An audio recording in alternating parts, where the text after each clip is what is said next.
तमसा नदी के तट पर घने जंगलों में कुछ जंगलियां जातियां रहती थी। वे लोगों को लूट मार कर अपना भरण पोषण करती थी। डाका तथा लूटपाट ही उनका मुख्य कर्म था। उनका सरदार क्रूरसेन सदा निर्दयी था। उनके कोई संतान नहीं थी। इसके कारण उसकी पत्नी बड़ी दुखी रहती थी। एक दिन उसने अपने पति से कहा, तुम डाकू के सरदार हो, लूटपाट कर इतना धन लाते हो, पर हमारे बाद कोई खाने वाला तो है नहीं।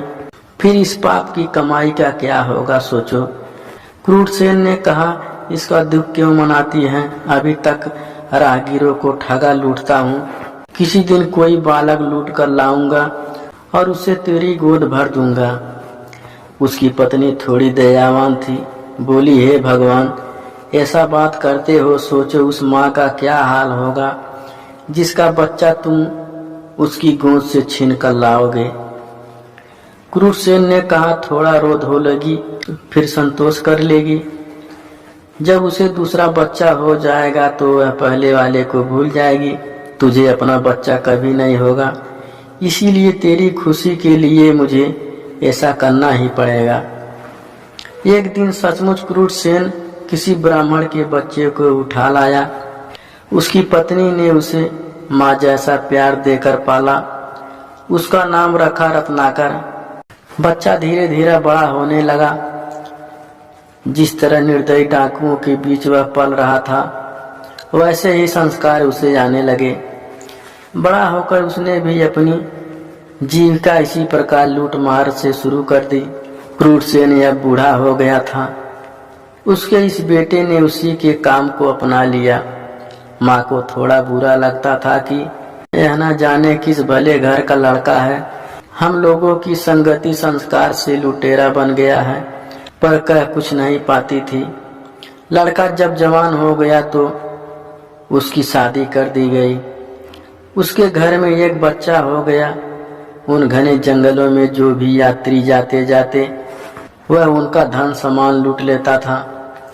एक दिन उस रास्ते से 5-6 ऋषियों किसी यज्ञ में भाग लेने जा रहे थे। साथ में नारद जी भी अपनी बीड़ा बजाते हुए ईश्वर का भजन करते चले जा रहे थे। वे सभी साधु महात्मा थे। उनको किसी का क्या डर। न उनके पास कोई धन था, न किसी से बैर, इसीलिए निर्भय थे।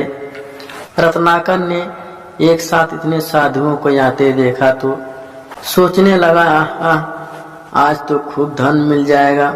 ये साधु अजमानों से खूब धन पाए होंगे। अपने हथियारों से लैस होकर अचानक साधुओं के सामने आया और डांटकर बोला, हे साधुओं, तुम्हारे पास जो भी यन्न धन वस्त्र सब रख दो और चुपचाप चले जाओ। अगर तनिक भी प्रतिरोधक किया तो जान से हाथ धोना पड़ेगा, सबको मार डालूंगा। अचानक सामने आए डाकू की ऐसी बात सुनकर साधुओं की तो डर के मारे घी बध गई। संकट से छुटकारा मिलेगा नहीं, यह सोचकर नारद जी ने सहसा से कहा, हमारे पास धन कहाँ, हम लोग एक यज्ञ में जा रहे हैं। यज्ञ की समाप्ति पर ही कुछ दक्षिणा मिलेगी, अभी तो हमारे पास कुछ भी नहीं है। रत्नाकर कड़क कर बोला, मैं कुछ नहीं जानता, मुझे धन चाहिए, ऐसे न जाने दूंगा। हो सकता है तुमने इस तंबूरे में छिपा रखा हो, चुपचाप सीधे तरीके से दो, अन्यथा मैं तुम्हारा तंबूरा तोड़ता हूँ। यह कहकर उसने नारद जी की बीड़ा छीन ली। नारद ने सोचा, बड़े संकट में आ गए हैं, अब क्या करें। एक तो यह कर्म से डाकू और बुद्धि से मूर्ख है, इसे तो दूसरी तरह से समझाना होगा। यह सोचकर नारद ने कहा, बीड़ा मत तोड़ो, हमारे पास जो भी होगा वह तुम्हें दे देंगे। तुम जो यह लूटपाट करते हो यह बुरा काम है, इसका पाप भी लगता है। अपने परिवार के जिस लोगों के लिए तुम यह काम करते हो उनसे जाकर पूछो कि लूट का माल खाने पीने मौज करने से तुम सब मेरे भागीदार हो, पर इस बुरे काम का जो पाप फल है, क्या तुम सब मेरे भागीदार हो? बुरे काम का जो पाप फल है, क्या तुम सब उसमें भी मेरे भागीदार रहोगे? मेरे मरने के बाद जब मेरे कर्मों का हिसाब किताब अमराज के यहाँ होगा, तुम सब उस कर्म फल में भी हिस्सा लोगे। रत्नाकर ने कहा, अरे ऐसी बात तो किसी ने नहीं कही। विद्वान साधु हो इसीलिए ऐसी बात कर रहे हो, पर चतुर भी हो। मैं यह सब पूछने जाऊं और तुम सब यहाँ से मौका पाकर भाग जाओ। नारद जी ने हंसकर कहा, ऐसी बात नहीं है। ऐसा करो कि हम सबको एक रस्सी में किसी पेड़ के साथ बांध दो। हम यहाँ बंधे रहेंगे, तुम निश्चित होकर जाकर पूछाओ। रत्ना की समझ में यह बात आ गई। उसने सब साधुओं को एक पेड़ के साथ रस्सी में बांध दिया और घर जाकर सब सदस्यों को बुलाकर कहा, मैं आज एक बात आपसे पूछना चाहता हूँ। लोगों को लूट पाट कर मैं आप सबका भरण पोषण कर रहा हूँ। एक तरह से देखा जाए तो निरीह लोगों को लूटना मारना बुरा काम है। बुरे कर्मों का फल भी बुरा होता है।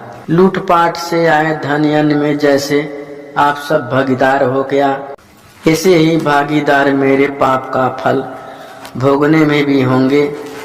आज बेटे के मुंह से दान पुण्य और उसके फल की बात सुनकर माँ चौंकी। सोचा जरूर कोई बात है। तत्काल जवाब दिया, पुत्र, हर एक व्यक्ति को अपने कर्मों का फल अकेले ही भोगना पड़ता है। कर्म फल में कोई किसी का भागीदार नहीं होता। तुम्हारा काम परिवार का पालन पोषण करना है। वह तुम किस तरह करते हो यह तुम्हें सोचना चाहिए। हमारा भरण पोषण करना तुम्हारा कर्म है। हम खा पी रहे हैं बुरे काम से, यह सब लाते हो, तो इस पाप कर्म का फल भी तुम्हें ही अकेले भोगना पड़ेगा। माँ के साथ पत्नी और बेटे ने भी ऐसा जवाब दिया। यह सुनकर रत्नाकर की आंखें खुल गई। वह भागकर साधुओं के पास आया और माँ, पत्नी तथा बेटे का उत्तर बताया। नारद जी ने कहा, देखा, पाप कर्म के फल कोई साथी नहीं होता, इसीलिए अपना जीवन नष्ट मत करो। यह सब छोड़कर अच्छे कर्म करो। रत्नाकर को बड़ी लगनी हुई।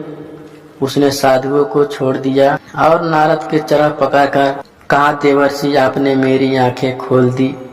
मैं अब जीवन की राह बदल दूंगा। मुझे यह परिवार से कुछ लेना देना नहीं।